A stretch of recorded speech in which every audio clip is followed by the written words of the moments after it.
বিদ্যুতের দাবিতে পথ অবরোধ তোলাকে কেন্দ্র করে পুলিশ জনতা খণ্ডযুদ্ধে পুলিশের গুলি চালানোর প্রতিবাদে শুক্রবার মালদার মানিকচকে পালিত হচ্ছে 12 ঘন্টার বন্ধ। বন্ধ ডেকেছে বাম শ্রমিক সংগঠন সিটুর ডাকে স্বতঃস্ফূর্তভাবে বন্ধ পালিত হচ্ছে গোটা মানিকচক ব্লকে। ঘটনার পর থেকে এখনো পর্যন্ত মানিকচকের এনায়েতপুর এলাকার পরিবেশ রয়েছে যথেষ্টই থমথমে।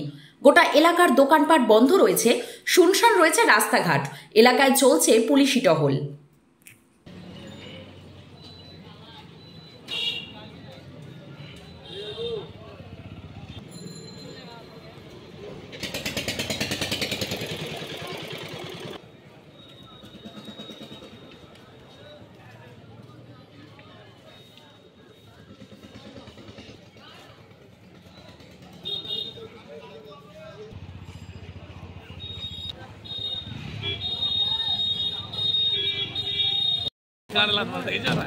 हाँ नहीं जाओ वो तो खाने दिखमन दुबार से भी था